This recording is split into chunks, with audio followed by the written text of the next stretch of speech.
결국 자기 자신은 자기가 지켜야 됩니다. 아무도 지켜주지 않아요. 퇴사를 하는 한이 있더라도 직장 내 괴롭힘이나 마음의 병 때문에 퇴사하는 일은 없었으면 호구가 되지 않기 위한 마인드 말씀을 드릴게요. 안녕하세요. 퇴사 후 나답게 살아가는 윤지비입니다. 직장 내 괴롭힘 방지법이 작년 7월에 시행됐습니다.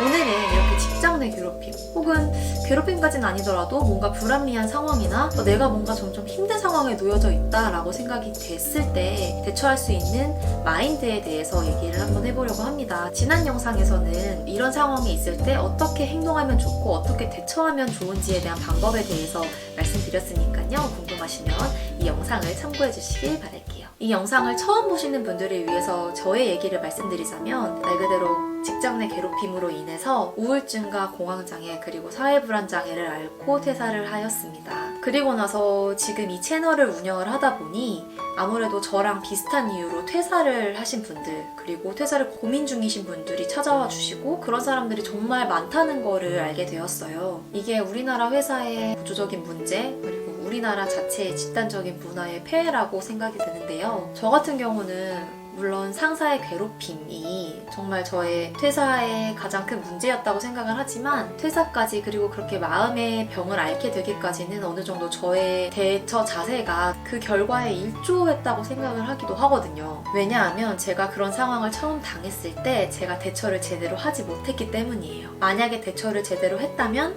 상황은 달라졌을 수도 있고 제가 마음의 병이 생기지도 않았을 수도 있고 결국엔 퇴사까지 오지 않았을 수도 있다라고 생각을 합니다. 예를 들면 나를 괴롭힐 때 이거는 부당하다라고 이거는 조금 아닌지 않습니까? 라고 얘기를 할 수 있는 거를 저는 그냥 어떻게 하면 나를 괴롭히지 않을까에 대해서 막 머리를 써서 막 고민을 해서 칭찬받으려고 했었고 인정받으려고 했었고 눈에 안 날려고 바둥바둥을 했어요. 내가 조금이라도 실수한 거 있으면 그걸 다 만회하려고 너무 부단히도 과하게 집착해서 노력을 했던 근데 그런 행동들이 결국에는 그 사람들이 더 괴롭히기에 만만한 상대가 되었던 거죠. 예시를 구체적으로 들면 제가 거절을 못하고 좀 바보같이 좀 착했던 호구 같았던 저의 그런 속성을 이용해서 저한테 모두가 팀에서 아무도 하지 않던 일들을 그냥 몰아주거나 얘한테 그냥 다 던져주는 그런 일들도 되게 많았거든요. 그리고 뭐 저한테 그냥 많은 사람들 앞에서 혹은 뭐 너는 제정신이냐 개념이 없냐 그렇게 뭔가 작은 일에도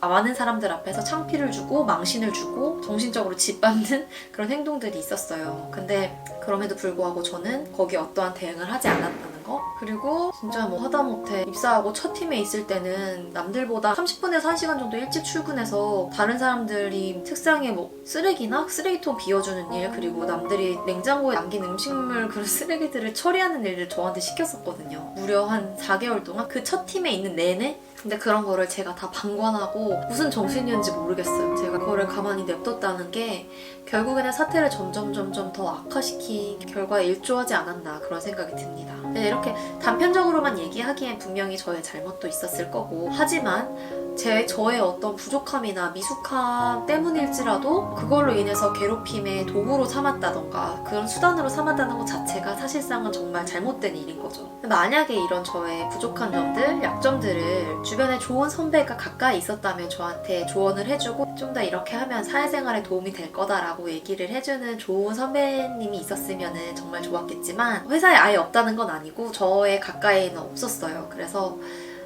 저는 그런 상태가 계속 눈덩이가 불어나듯이 점점 더 사태가 악화되어 있는 게 거의 4년 동안 이루어졌던 일입니다. 실제로 퇴사할 때 저한테 손을 내밀어준 선배도 있었거든요. 근데 그건 이미 너무 상황이 지나치게 악화된 상태여서 되게 손쓰기가 힘이 들었죠. 그래서 제가 드리고 싶은 말씀은 결국 자기 자신은 자기가 지켜야 됩니다. 좋은 선배가 있건 없건 내 스스로 나를 지켜나갈 수 있는 환경을 만들어놔야 되고 내 스스로 일어날 수 있어야 됩니다. 아무도 지켜주지 않아요. 어떠한 칭찬도 어떠한 비난도 어떠한 괴롭힘도 나를 지켜주지 않고요.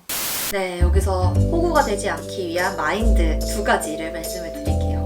하나는 뭔가 부당한 대우, 정말 사소한 거라도 업무 분배 같은 거 있죠. 나한테 과중한 업무가 남들에 비해서 주어진다던가 아니면 인신공격, 폭언이라도 내가 생각하기에 이건 좀 아니지 않나? 라는 생각이 들 때 그 의심하는 게 굉장히 중요합니다. 꼭 합리적인 의심을 해주셨으면 좋겠습니다. 그리고 두 번째는요. 내가 뭔가 이의를 제기하거나 불합리한 상황에 놓였을 때 그 전에 동료들과 좀 긴밀한 교류 관계를 쌓아놓는 게 좋을 것 같아요. 왜냐면 제가 아무리 위험에 처했을지라도 정말 팀 내에서 옆에 있는 사람들은 이미 그 사람한테 당했거나 아니면 앞으로 내가 그 타겟이 될 수도 있다라는 생각 때문에 도와주지 못하는 경우가 많아요. 그래서 애초에 그런 사람들과의 미리미리 좀 힘들다고 얘기를 해놓고 조금 더 마음을 나누고 터놓고 했었으면 내 스스로 의의를 제기했을 때라도 그 사람들이 그래도 조금 이해해주거나 거들어주거나 옆에서 나무라는 정도는 도와준다면 조금 많이 도움이 되지 않았을까라는 생각이 듭니다.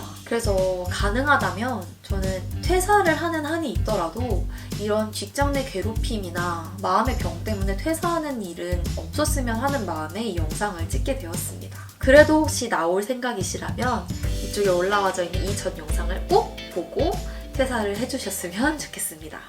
네, 오늘 영상은 여기까지고요. 위기 상황이 오면 그 부당함을 스스로 알아채는 것만으로도 나를 지킬 수 있는 방법이 될 수 있다는 거. 우리 스스로가 스스로를 지킬 능력을 만들어내는 사람이 되었으면 좋겠습니다. 지금까지 퇴사 후 나답게 살아가는 윤지비였습니다. 궁금하신 내용이나 더 있었으면 하는 내용들은 댓글로 꼭 남겨주세요. 그럼 다음 영상에서 만나요. 안녕.